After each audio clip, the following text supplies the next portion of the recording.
क्योंकि मैं जानती हूँ अंश के मन में आपके लिए कितनी इज्जत है, कितना विश्वास है। अंश प्लीज मेरी बात का यकीन करो, ये पूर्णिमा की रात को तुम्हें खाने वाली है। मेरे बारे में झूठ बोल के तुम्हारे मन में मेरे लिए नफरत भरने की कोशिश कर रही है। झूठ मैं बोल रही हूँ या आप? इनफ प्रिया, तुम इतनी थैंकलेस कैसे हो सकती हो?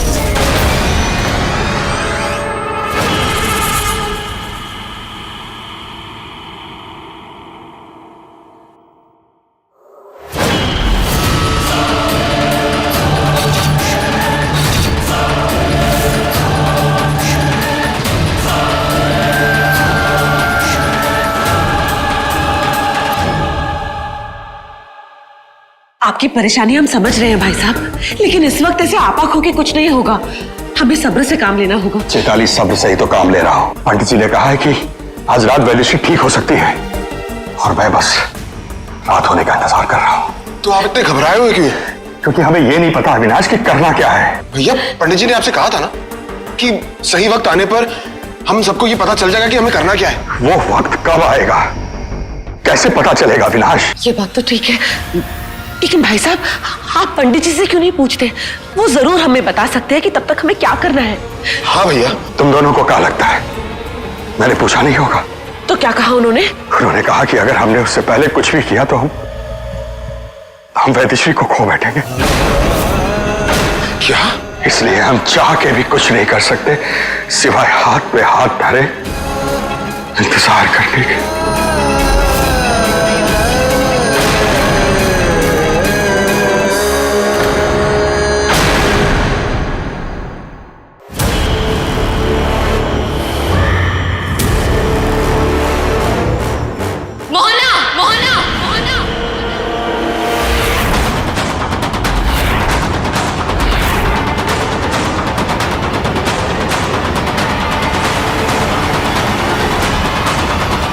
सर्पिका मैं हूं, लेकिन मुझसे ज्यादा जहर तुम में है। तुम चाहो तो माँ को एक झटके में ठीक कर सकती हो, लेकिन नहीं कर रही हो।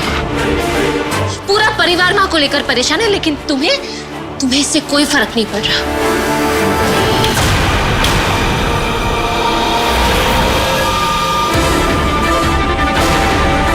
अंश ने तेरी तरफदारी क्या कर ली?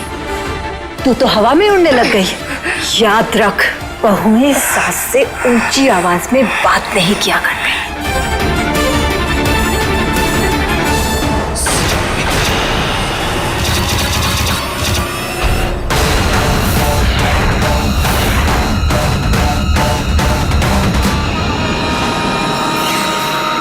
संहारिणी भवतारिणी जगतारिणी भयहारिणी भवभागिनी भवनाशिनी जटाधर निवासिनी। संहारिणी भवतारिणी जगतारिणी भयहारिणी भवभागिनी भवनाशिनी जटाधर। जब बहू सर्पिका हो तो सास को भी आवाज नीची रखनी चाहिए। भले तुमने सर्पिका होने का फायदा उठा के मुझे अंश को खाते हुए देख लिया, लेकिन वो सिर्फ आधा सच है। पूरा सच कोई नहीं जानता। मेरा असली मकसद कोई नहीं जानता और ना ही जान पाएगा। वो आधा सच तुम्हारी पूरी असलियत अंश के सामने लाने के लिए काफी है। लेकिन वो तो तब ना जब मैं ऐसा होने दूंगी। आपके चाहने ना चाहने से कुछ नहीं होने वाला सासू माँ। आपने तो ये भी चाहा था कि मेरा सच सबको बता के मुझे घर से बाहर निकाल दें, लेकिन ऐसा हुआ? ये दैविक नहीं है, ये एक सर्पिका है। ये सर्पिका होते हुए भी इसने मेरी माँ की मदद की है। नहीं, मेरा सच तो सबके सामने आ गया। अब आपकी बारी। सोचिए ना, अंश पर क्या बीतेगी जब उसे पता चलेगा उसे जन्म देने वाली माँ उसे मारना चाहती है, उसे खाना चाहती है। तू मेरी फिक्र मत कर, तू अपने पति के बारे में सोच। क्या कहा था तूने? सावित्री बनके अपने पति की रक्षा करेगी, यमराज के मुंह से छीन ले आएगी। अब देखते हैं एक पत्नी जीतती है या फिर एक डायन। डायन डायन मैं तेरे सामने तेरे पति को खा जाऊंगी और तू देखती रह जाएगी। पति की तरफ बढ़े तो पत्नी मौत की कलाई भी मोड़ दे। तुम तो एक डायन हो। मैं मर जाऊंगी, लेकिन अंश के ऊपर आंच भी नहीं आने दूंगी। डायन से टकराने की हिम्मत तो जुटा लोगे, लेकिन कमीनापन कहां से लाओगी बहू रानी? आपके साथ रह रहकर थोड़ी चालें चलना तो मुझे भी आ गया है सासू माँ। सर्पिका कुछ भी कर ले, एक डायन को कभी नहीं रोक पाएगी। डायन को सर्पिका नहीं, दावंश रोकेगा। जब अंश को तुम्हारी असलियत पता चलेगी, वो खुद तुम्हें इस घर से निकाल फेंकेगा।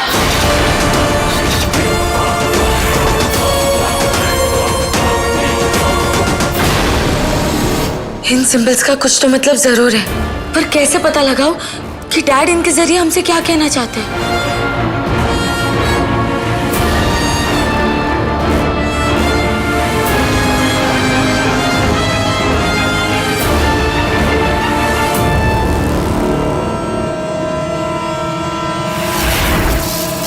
तारा, ये तो तारा बन गया है।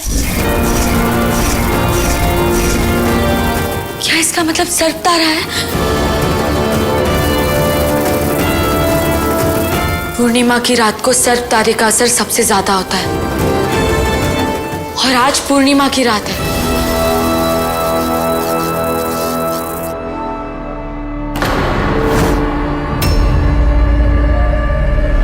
भैया चांद निकल आया है। बहुत जल्दी ये अपनी पीक पर पहुंच जाएगा। हम और इंतजार नहीं कर सकते अविनाश। हमें हमें जल्द से जल्द कुछ करना होगा। लेकिन भैया हम करेंगे भी तो क्या करेंगे? कुछ तो करना होगा अविनाश, वक्त हाथ से निकला जा रहा है। लेकिन पंडित जी ने तो कहा था कि हल अपने आप हमारे सामने आ जाएगा। लेकिन कब आएगा चैताली, और हम कब तक इंतजार करेंगे? मत भूलो कि चांद सिर्फ 10 मिनट के लिए अपने चरम पे होगा, और अगर एक बार ये 10 मिनट हमने मिस कर दिए तो हम कुछ नहीं कर पाएंगे। जो डर आपको है वो डर हमें भी बहुत सता रहा है पापा, लेकिन फिलहाल हमें कोई भी कदम सोच समझ कर उठाना होगा। लेकिन बेटा अंश, मैं माँ होती ना तो वो भी यही कहती। ठीक है, अगर और कुछ नहीं कर सकते बेटा तो कम से कम हम तेरी माँ को बाहर तो निकाल सकते हैं ना। हाँ चलिए। हाँ चलो।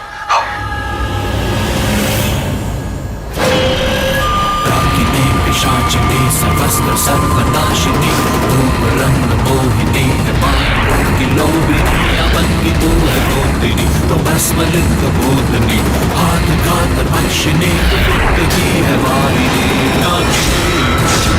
नाकिनी तू सर्वनाशिनी।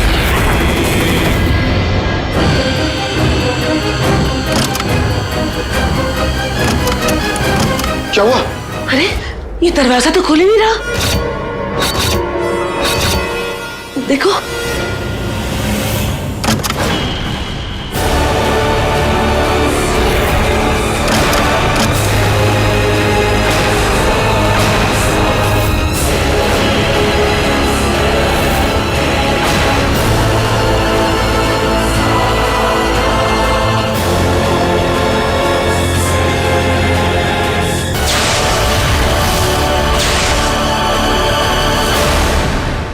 तुम लोग चाहे कितना जोर लगा लो, दरवाजा नहीं खुलेगा।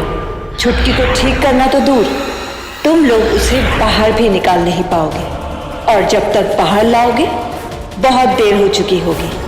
और अगर छुटकी ठीक नहीं हुई तो पिया अंश को मेरे इरादों के बारे में नहीं बता पाएगी। डैड ने अब तक जो संकेत दिए हैं वो सारे सर्प तारे की ओर इशारा करते हैं, पर सर्प तारा डैड को वापस लाने में कैसे मदद कर सकता है? सावी बेटा, मुझे वो तारा दिखाओ। जी पंडित जी, आइए।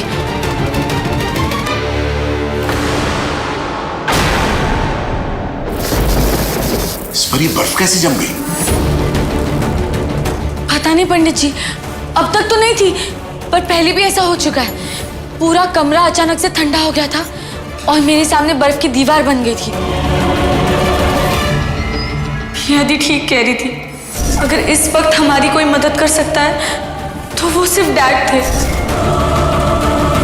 मुझे लगता है कि निशांत जी जो हमें संकेत दे रहे हैं वो अपने लिए नहीं, वेश्री जी को ठीक करने के लिए दे रहे हैं, क्योंकि इस समय वेश्री जी बर्फ की बनी हुई है। पर अगर ऐसा है भी तो वेश्री आंटी को ठीक कैसे कर सकता है सर्प तारा? हमारे पास अधिक समय नहीं है सावी। चांद अपनी चरम सीमा पर पहुंचने वाला है।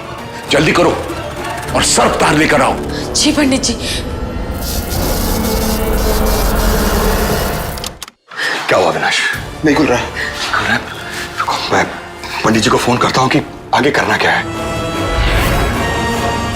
पंडित जी, आप यहाँ? मैं आप ही को फोन लगा रहा था। वैदेश्वरी को ठीक करने का कोई उपाय मिला कि नहीं? मिला, परंतु हमारे पास समय बहुत कम है। वेश्री जी कहाँ है? भाभी अंदर बंद है और दरवाजा खुल नहीं रहा है। खुल नहीं रहा है तो तोड़ दीजिए। अगर समय निकल गया तो हम वेश्री जी को ठीक नहीं कर पाएंगे। समय बहुत कम है। जी।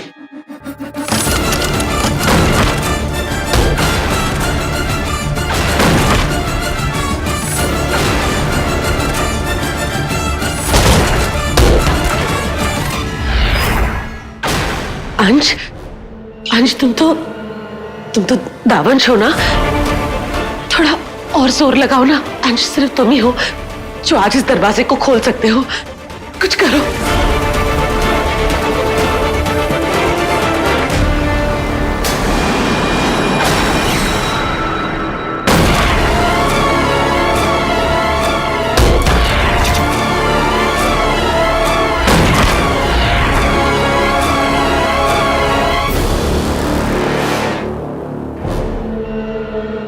ये दरवाजा क्यों नहीं खुल रहा?